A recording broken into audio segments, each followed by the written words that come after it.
It's typically wiring issues, short to power, short to ground, shorted module, short together if it's 2-wire. Pretty basic. So hopefully that's the way we feel when we're done here, that communication and networking stuff isn't hard. If you try and dig too deep into this, you'll bury yourself by reading too deeply into things. So I'll try and recover and retrieve you if you're going there. Okay, so I know that by you guys asking me questions. That video the link is good, so please rewatch that again and pay attention to how they're connected. The very end of the where they're talking the physical layer and blah blah blah. I don't really care about that stuff. The meat is at the the beginning of that video.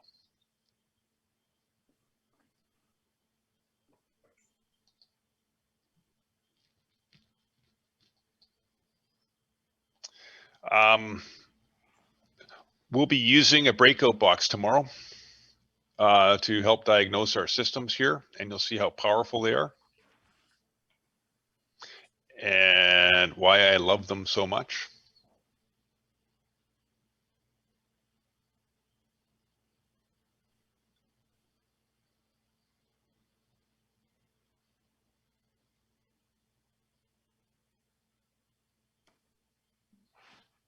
So breakout box or Bob.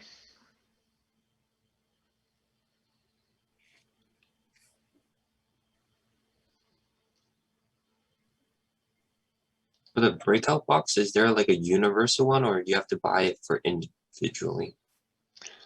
So it depends what you're using your breakout box for. If you're using it for communication systems, Yep. One device fits all.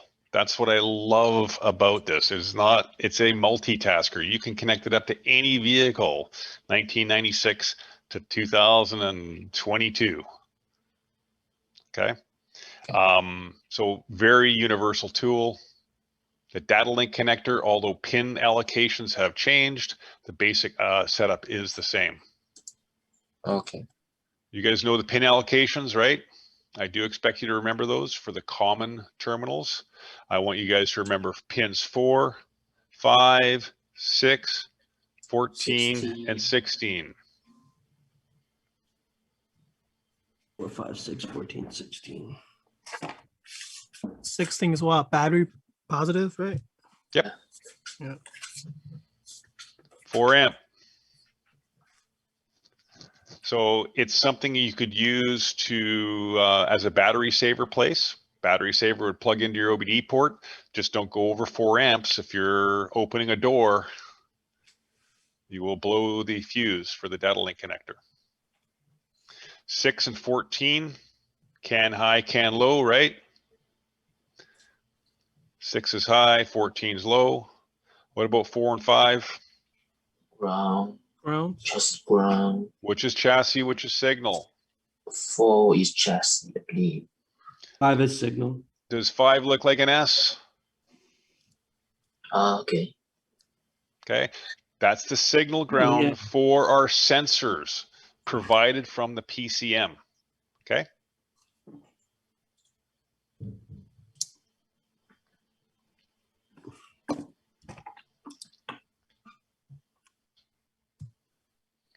So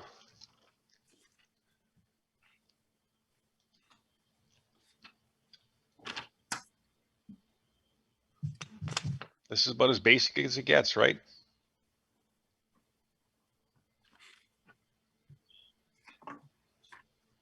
Conventional wiring. We run a wire to the device.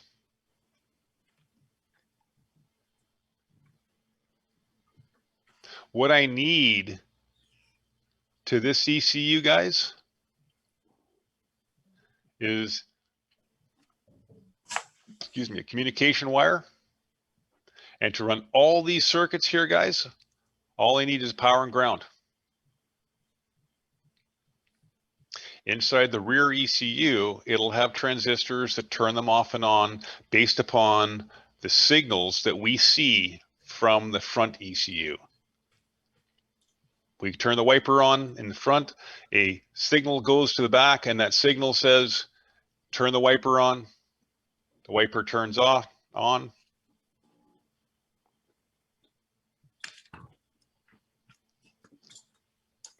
Okay. And my question is, wouldn't the conventional like wiring be so much easier to diagnose? Debatable. Gonna have too many Debatable. wires though. Right now, we have a lot of wires. Our wire loom would be huge. We'd have a lot of additional weight in the vehicle. And we also lose something. We lose integration. Okay, integration is the ability for my RKE. What's RKE? Remote keyless entry, my fob that unlocks or locks my door. Right? If I hold the button down for 5 seconds, my windows all roll down, my sunroof rolls open because my RKE is able to communicate with the BCM and the window circuit. Alright, that's My true. headlights, right? What happens? We're building cars where we're taking and unitizing the headlight assembly for clean, sleek looks, not having extra reflectors and things on the car. So it's got the turn signal built into it. Well, I can't see the turn signal of the headlight on. So I turn the headlight on, turn signal on, the headlight turns off. Okay. Yeah, all this integration allows these systems to work together. Slam into a tree, right? What happens to what happens to me when I go hurtling into a tree at 50 Airbag. kilometers an hour? Airbags. Airbags deploy. What else happens? Fuel shuttle? Seatbelt tightens. Seatbelts lock. Fuel might shut off, but careful with the fuel shutting off because guess what? What if I was just bouncing off something and I was hurtling towards a cliff now and I wanted to accelerate and turn out of the way? If the airbag kind of falls down. So not sure about that, but it could. It certainly has the ability to do that. But yeah, doors unlock. Hazards come on sometimes. Which does? The hazards lights. The hazard lights might switch on. Yeah. OnStar could be notified that my airbags have gone off. And then all of a sudden I hear 911. someone through my speakers in my car going, hey, are you okay? Do you need help? If they don't get a response, the fire department knows where you are by the GPS system. All this stuff is possible because of integration, of everything being able to talk to each other and cooperate with each other. I only need one vehicle speed sensor, right? That vehicle speed sensor is going to feed information to my daytime running light module. Why would it need information? Or my door lock module. Why would vehicle speed affect door locks? I think you know the answer. Auto locks at a certain speed. Right. Hit 10K an hour and all of a sudden the doors lock. Okay, but I only need one wheels or vehicle speed sensor and it shares the information with all the modules. And let me be specific about that. It shares the information with one module and that module will then share the information amongst all modules through communication lines. So that is the magic of networking, guys. Not necessarily, yes, less wires, but the complexity, like you say, who said this earlier? I don't remember who said this, but said, is it harder to diagnose? Well, to me, that is dead simple. Do I have a power and ground of the device? What do I do when the motor doesn't work here? That's my rear wiper motor. No rear wiper motor. Where do I start? Start power ground, then No, no, Fuse. no. Maybe. scan. Yes. Scan. Yeah. Yes. Volkswagen, we always scan, by the way. Do we have never codes? There check. might be codes associated with it. Also bidirectional. I go, okay, command the rear wiper on and the rear wiper goes on. I command it off, the rear wiper turns off. I'm sending a signal to this ECU, which is then talking to this ECU and turning it on. So where's my problem? The motor. Receiver. Probably in the switch. Switch. Because I'm bypassing the switch when I'm doing bidirectional controls. I'm sending the command to say, turn it on. So does that answer your question? Is it easier? It might be. Oh, you said the motor worked, right? Well, when I commanded it on, it worked, but when I turn, Okay, the okay. customers complaining it doesn't work. I go inside the car. What's the first thing I do? I verify, I turn it on. It doesn't work. Do we do So- further diagnosis for the switch? For me, myself, I will. Like, I would like just test the switch. But Absolutely. Some I techs that, often, by the way, I often have inputs to the body control. I'm going to call this a BCM. I have inputs to the BCM. I can look at that and I can look at the PID saying switch position for the wipers off. I turn the wiper switch off. The PID doesn't change. It still says, wiper switch off. Turn it off, Mm. turn it on. Oh, now it says on. Switch is probably corroded terminals, right? Hit it or something. Just by playing with the switch, all of a sudden it starts to work again. And I would see that on the PID. Has anybody here had a vehicle where the interior light doesn't turn off? The customer takes the bulb out because they said the light turns on, stays on all the time. I come out in the morning, my battery's dead. oh, Can you I had a fix similar problem, but not the light, maybe the alarm. The anti-theft alarm keeps going on. So Mhm. the guy took off the fuse.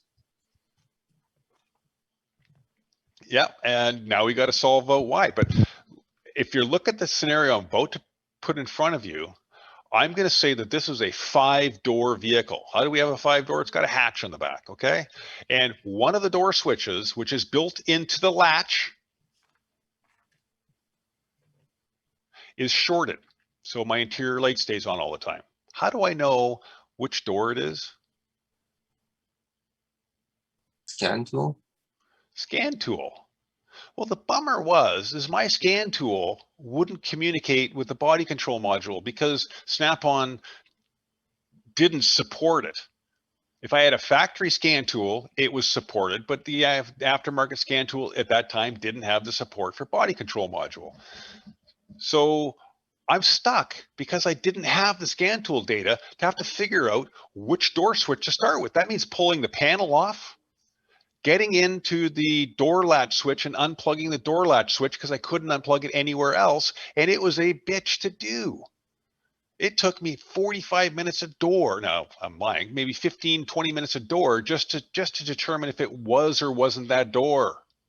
So which door do you start with, guys? Driver. The easiest. Doesn't that make sense? And then maybe the passenger, and then you're at the rear hatch. I'm into this car for an hour now, and neither one of those switches has fixed my problem. If I had a scan tool, I would have known right away it was the right rear door. Okay. So I'm going to say that in many cases, it's easier to do a diagnostic with a multiplexed or networked system. Okay.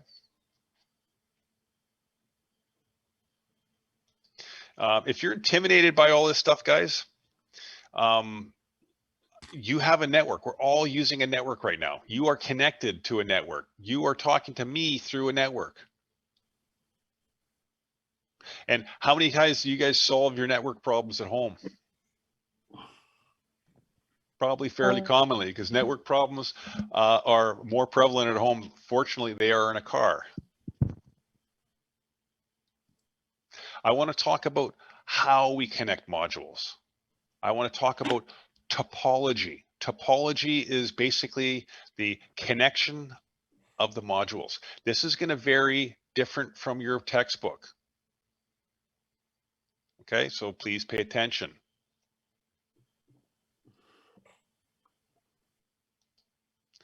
Gentlemen, this is called a ring topology. And when someone says, what does topology mean? I have no idea, but I'm looking from the top down. So topology of the network and how it's connected. And we'll see here that our data link connector is connected up, in this case, to pin 1. This is a GM thing, right? And we're going through, and we go through this module. Our network communication is coming in and going out of this module.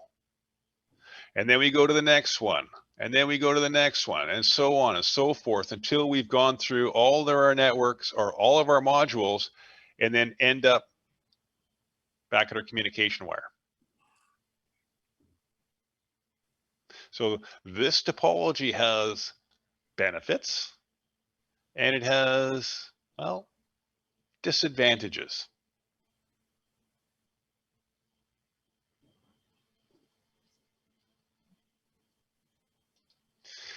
Benefit, communication can go both ways. Okay, so if a wire is cut, I still have communication going in both directions, and we have communication with all our modules.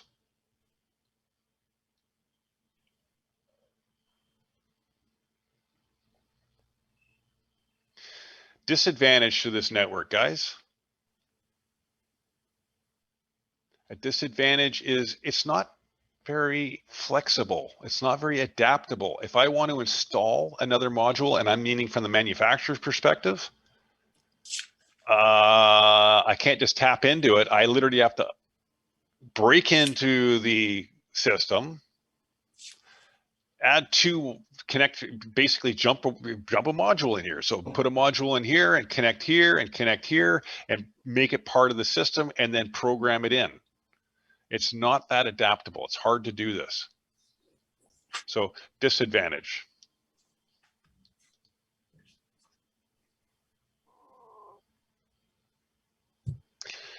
Where would I see this architecture, this topology used? If information can go in two directions, it's probably a safe network, isn't it? So Yeah. safety critical systems might use this topology. ESP. Breaks. So, you know, yeah, so stability control, braking, things that are actually, and guys, Safety. I love when you're saying these little comments in the back because it brings thoughts to my head. Remember this. I'm going to show this to you in 2 seconds here. I'm going to skip ahead a little bit here to this slide right here.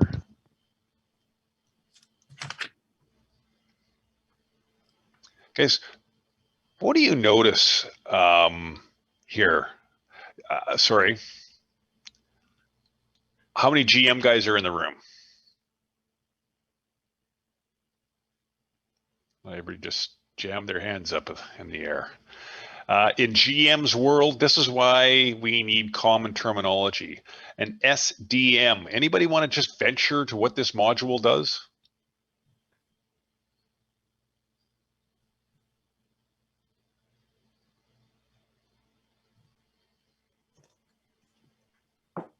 A sensing diagnostic module on a GM vehicle is the airbag module. So what I'd love to know is how is it possible that it uses UART communication, guys? What is UART? You're allowed to forget this when you're finished this conversation here, sort of. Universal. Universal, asynchronous, Receive and transmit. receive and transmit. Can you tell me the baud rate, please, for that network? Less than 10. 8,192. Is that fast? Slow. That's really slow, isn't it? So are you telling me that an airbag has a slow network?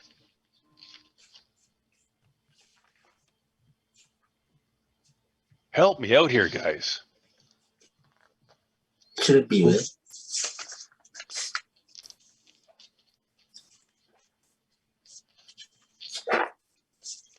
So someone made a slight comment a moment ago, brought this to memory for me to make me think, to make you guys think right now.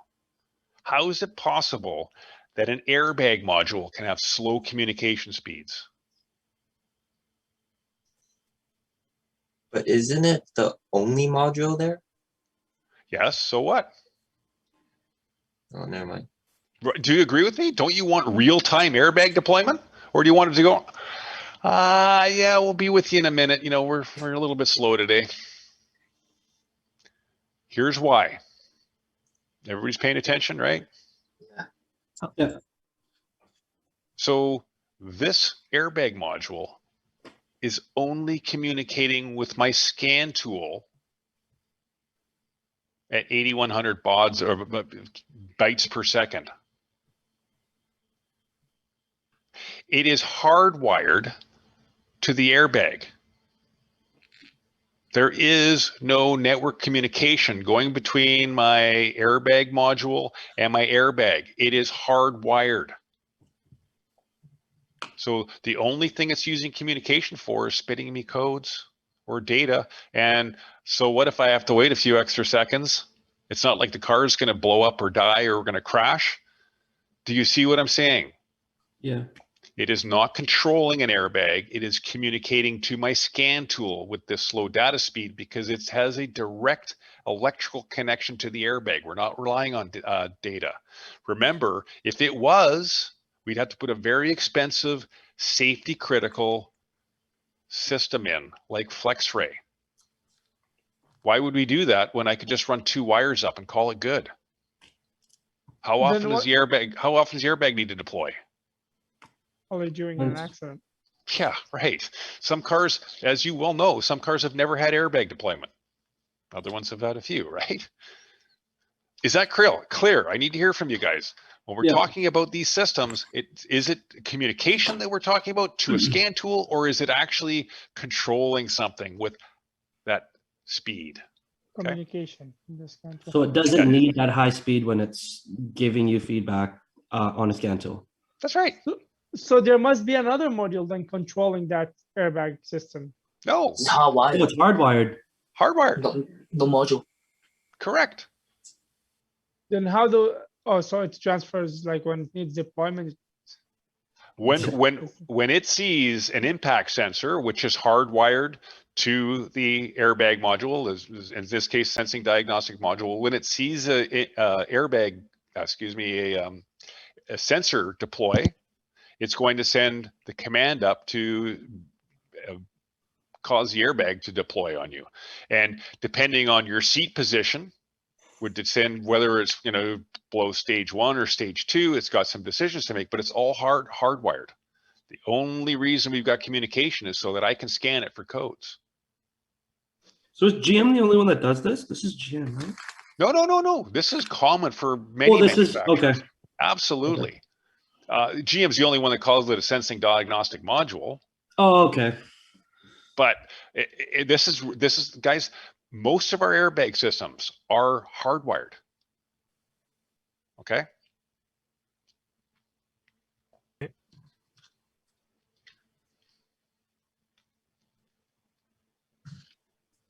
I'm going to come back here and I'm going to look at this ring topology, guys.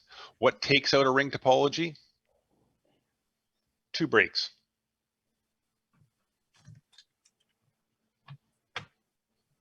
Okay, now my communication doesn't have one way or the other, we're stuck. Okay, in this case, we would lose a good number of modules on this network. What do Wait, you mean any by two? breaks? Like cut wires or? Yeah, Oh, okay. What if it breaks between like a module? 1 break. What, like there's 2 breaks, but like it's not where the location is. Would some of them have it or no? Yes, possibly, depending on what is downstream of whatever's sending the information, right? But we're going to lose a lot of modules. Yeah, but we'll regardless. still have some active, right? Because it's Possibly. 2-way, And that right? may not help us, right? That may or may not help us because the Okay. other modules may be relying on information to do their thing. So it could be system down. Okay. We'll have no communication, that's for sure. With certainly with some modules. I wanted to say something here. A dead man can't yell for help. So if a module's out, it's not going to be the one setting codes, right? So if it has 1 break, it's still able to access everything because it's Both Correct. ways? Correct. Okay. What's the, what happens here, guys?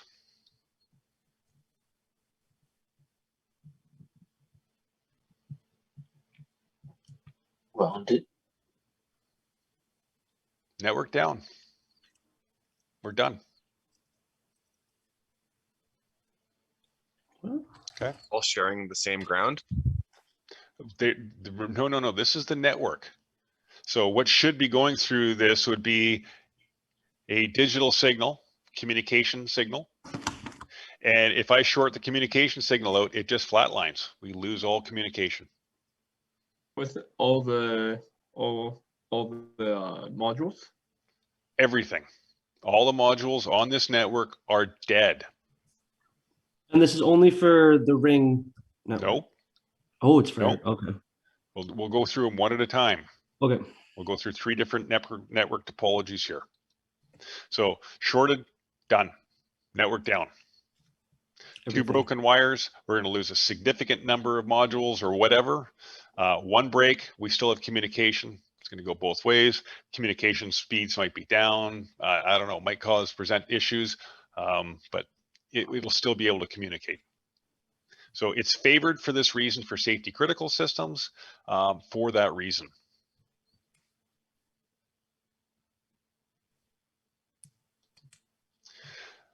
Your book calls this star. I'm going to call this linear topology.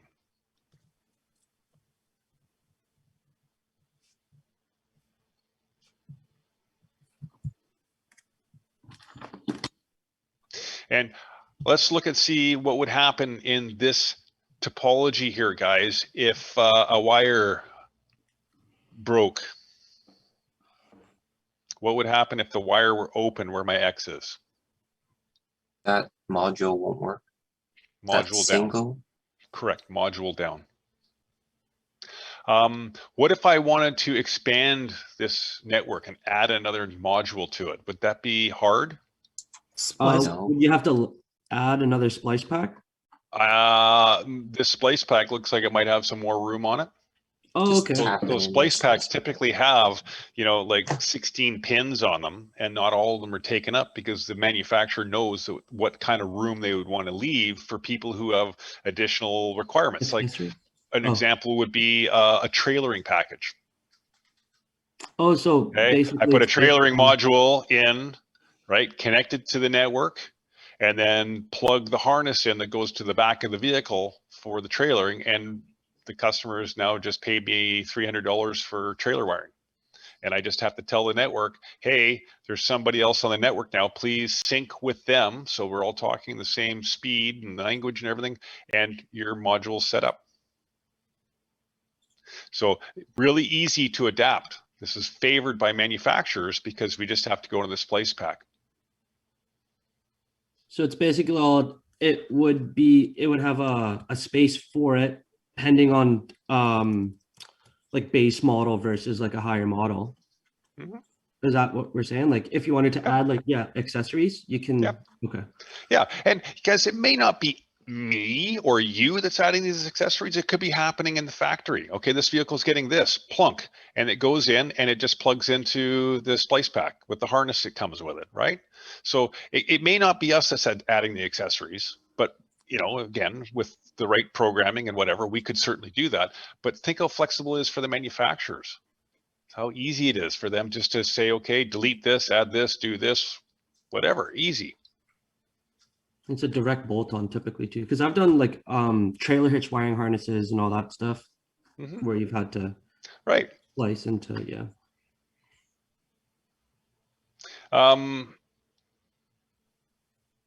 So how many networks here, guys?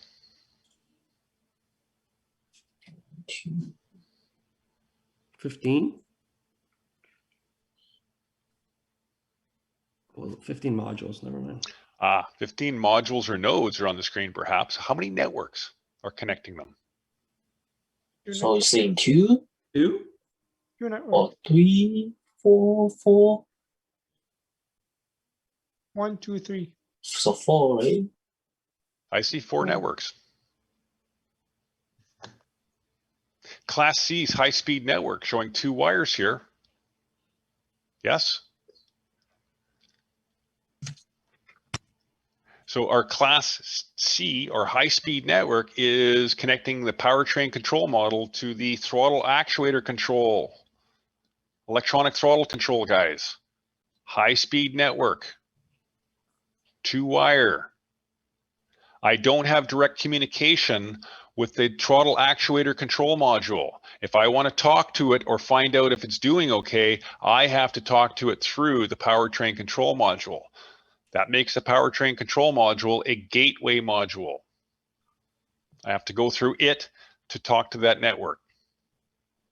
I could go to the powertrain control module and then do functional tests and command the throttle plate open or closed to make sure that it's working correctly.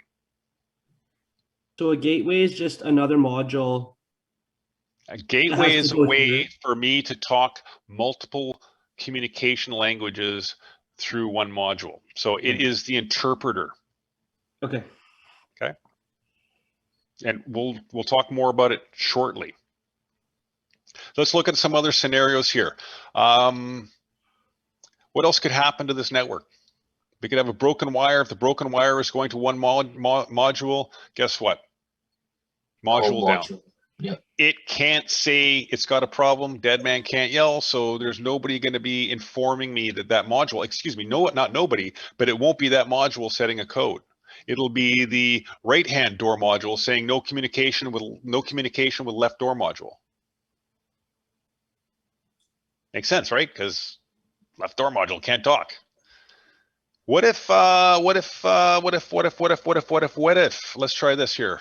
What if this wire right here shorts to ground? Only that one. Won't the whole pack be the problem? Everything goes down. Yeah, that whole pack. Everything goes down, guys. Not just the pack, everything. Everything goes everything. down. Oh. Excuse me. Everything on the Class 2. Everything on Class 2 is down. Okay. Okay. Okay. It's like, think about this. You've got 4 marker lights on all 4 corners of the vehicle. And you take that marker light circuit and short it to ground. Are you only going to lose 1 marker light in the back? You're going to lose all the marker lights because all the current from those circuits is going to find the easiest path to ground, right? So the same thing here. It's going to take down the entire electrical signal that we would see on this circuit. So that's a problem, right? It's going to be a pretty similar scenario on our our linear network and the ring topology. Okay. So how do I resolve this problem, guys? It's in your bay. You have no communication. You connect your scan tool up, no communication. What am I going to teach you? I'm going to teach you to check your power and your grounds at your data link connector. I'm going to teach you to substitute another scan tool. Why? Why would I say plug another scan tool in before you start ripping the car apart? Might Check be your equipment. Yes. Test your equipment. And unfortunately, there's no way to test your equipment other than substitute. It's like, how do you test a computer? Well, you substitute. So plug in another scan tool, because here's the deal. You spend 2 hours only to discover that your scan tool can't communicate because there's a software glitch in your scan tool and won't communicate with this protocol. Who pays for that 2 hours? Snap-on. Good luck. that's the best one I've heard all week. Yeah, good luck. No way. Snap-on will say, sure, we can give you a program. Yeah, we're aware of that problem. One time I spent 3 hours trying to figure out why I got a right rear wheel speed sensor code, and I'm tested it every which way and flexed the harness and done this, that, and the other. It comes out perfect. Turns out it's a left rear and they just got their software mixed up. So, how do I resolve this, guys? I verified my scan tool is working. I've checked powers and grounds at my data link connector. What next? No communication. Can you say check for power at? Check power and ground at my data link connector because that's what's powering my scan tool up, right? Yeah. So I Check got the power and Virgin. ground. I got 4 and 5 are ground. 16's got power. I'm satisfied with that. You have power, but there's no connection still.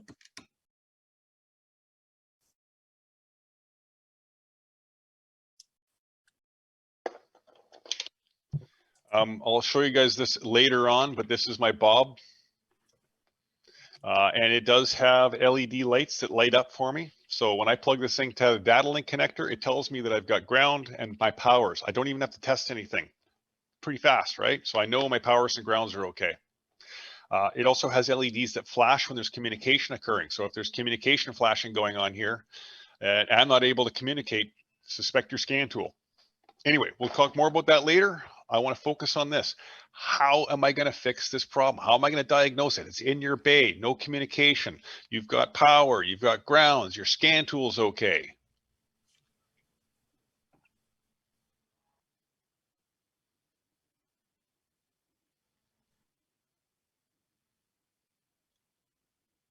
Awesome. So remove the splice pack. Okay, the splice pack looks like a comb with multiple electrical connectors built into it. So if you pull it off, all of these are disconnected.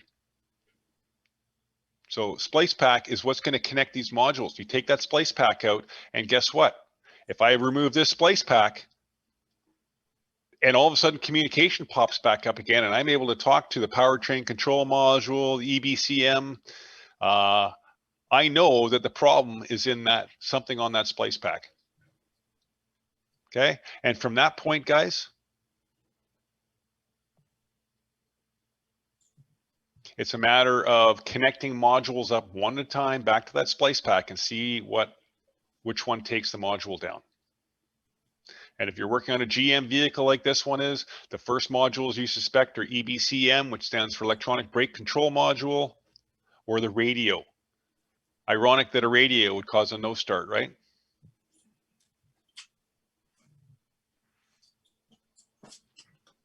So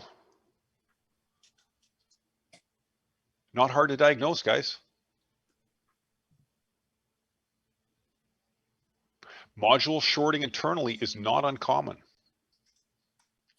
I'm going to take time for one quick story, guys. Or no, I'm not. I'm going to finish up with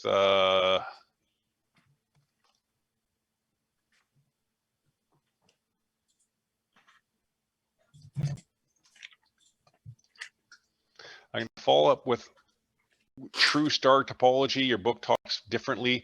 This topology is often used in LIN systems, master-slave relationship, cheap network, low speed. And this could be the center module here could be HVAC. The control head in the dash would be the main computer, and it would control the blend doors. And the blend doors would be these, and this would be called a slave. This would be called a master. Okay. Cheap, very robust, because you can see where I've got an open here, right? Where my slave module is. I lose that slave module. If it shorts to ground right here, I lose that module. Because each module or node has its own communication line back to the master.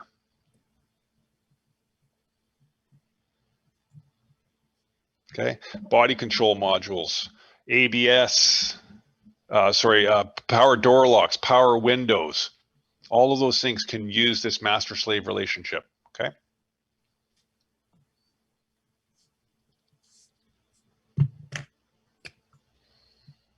So guys, a quick story, and then I'm going to call it a day. I've got an appointment today. So my wife, lovely wife, informs me that if I want clean clothes, I've got to go fish the washing machine because the washing machine is broken. And of course, when does it break? It breaks when you've got, you know, everything in the washing machine, including all the clothes that you own. So I go and look at the washing machine like the dutiful husband, and it's just flashing on the front. You gotta And type the code. I unplug it because that's what you do. You plug it back in and it goes like this. It flashes at me. And then I realize, hey, wait a sec. It's flashing 6 times and then stopping. And then it's flashing 6 times and then stopping. Okay. Someone's Code. trapped That's a there. code. Codes. That's a code. You got an electronic system. I can get in on this. So I hit the internet and I started punching. I'm not getting anything, but I did get, hey, if you open up the machine, you will find all the factory information, including wiring diagrams and trouble codes and identification of trouble codes inside the machine. So I've taken it off, and inside this little plastic envelope is a factory service manual for my washing machine. I look up code 6. I'm like, oh, I'm going to figure this out. And it says no pulse. What are they talking about? No pulse. Close. PWM. It is communication, guys. And inside my washing machine are 3 modules: a motor module, a valve module, and the interface module, where you punch in what you want the washing machine to do. So 3 modules. And what it's saying to me is there's no communication. Communication system down. I'm going, oh, I know how to fix that. So I unplugged the motor module, and boom. And my lab scope's connected, by the way. My automotive lab scope is connected because guess what? This is all 5-volt stuff. And guess what? I unplugged the motor module on my Modus. I see all of a sudden the data looks normal again, right? Nice little digital signal. Okay. So what that told me was the motor module was shorting it down. Plug the motor module in and my communication flatlined again. So $500 later, I got me a motor module. So my question is this. I used a lab scope to diagnose this. I guarantee you that if I phoned the Maytag repairman, he wouldn't even know what a lab scope looked like. And he'd probably charge you $500 an hour just to get, or maybe even just to get there. He would have charged me a lot of money. And then what would he have done? He would have plug and played to get rid of the problem, right? If he had the modules, or he'd say, well, I've replaced a motor module before. Maybe I'll replace one this time. It probably will fix it because it's the most common problem, and just plug one in. And if that didn't work, he'd say, well, you got 2 problems. And then I'd get a new valve module. And if that didn't work, then I'd get a new interface because they don't know this. So automotive, remember guys, the communication systems we have in our cars is the same communication systems that we will find in robotics, in automation, in appliances. Okay. It's all the same stuff. I'm going to call it for today, guys. What I'm going to say is this, is we've got a busy day tomorrow. We're going to set up, I'll set up a mock communication system in here. I'll use the wiring diagram behind me so you guys can pay attention to that and follow the wiring diagram behind me and tell me what's happening at any given point. So we will get through communications tomorrow. And we are also then going to start on chapter 41, accessory circuits. Remember what I said about accessory circuits. What are you focusing on?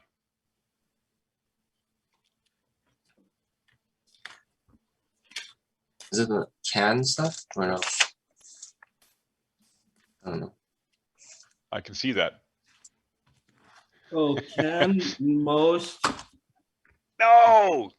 Chapter 41, accessory circuits. I said that's where we're going to start after CAN tomorrow. What are we looking at with accessory circuits? What circuits are we, systems are we looking at?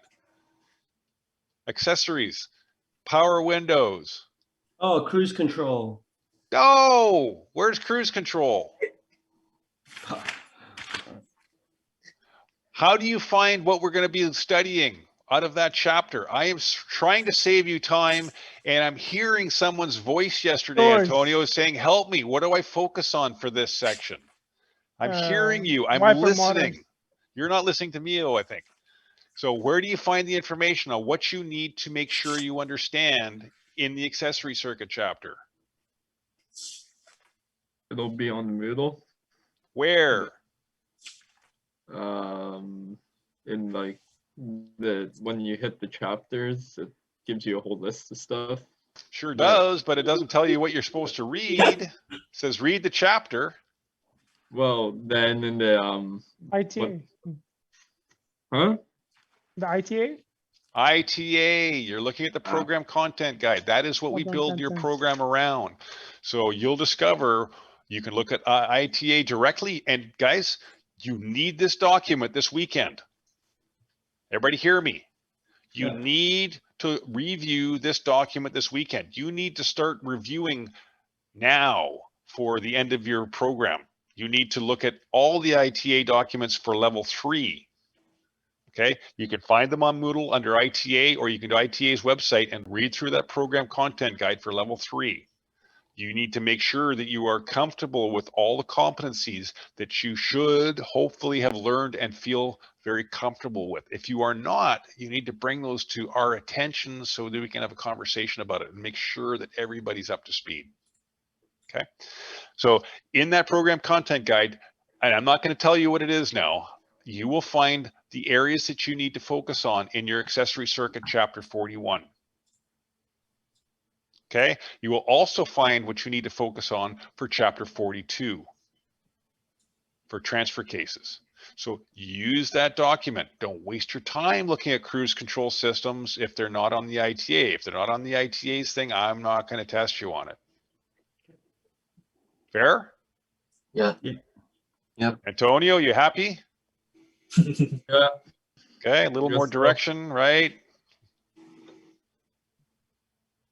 Abraham, you happy? I gave you your assignment yesterday before 9 o'clock at night. Yeah. Okay, I listen. All right, so you just got to speak. Tell me what you need. Guys, as I say, 2 feet tomorrow. Let's get ready to go. If we don't finish what we need to finish this week, we will be here on Friday. You guys know that Fridays are our flex day, so I may need you on Friday. I know you're going to be writing 2 tests on Friday for sure. You're going to be writing section 6, section 7. Okay, for sure. Monday's a holiday, which is why we may require to be here on Friday, because it's a tight schedule no matter how we do it. We'll see how that goes for us. We'll see how it goes tomorrow. I will not let off until everybody's satisfied that you got what you need. Okay. I'm going to go. I'm not hanging around for questions tonight. If you have something burning, shoot me an email and I'll get you a response. If not, I'll open it up for discussion for any general topic tomorrow morning at 8 o'clock. Have a great afternoon, gentlemen. Thank Thank you. you. Goodbye. Pay attention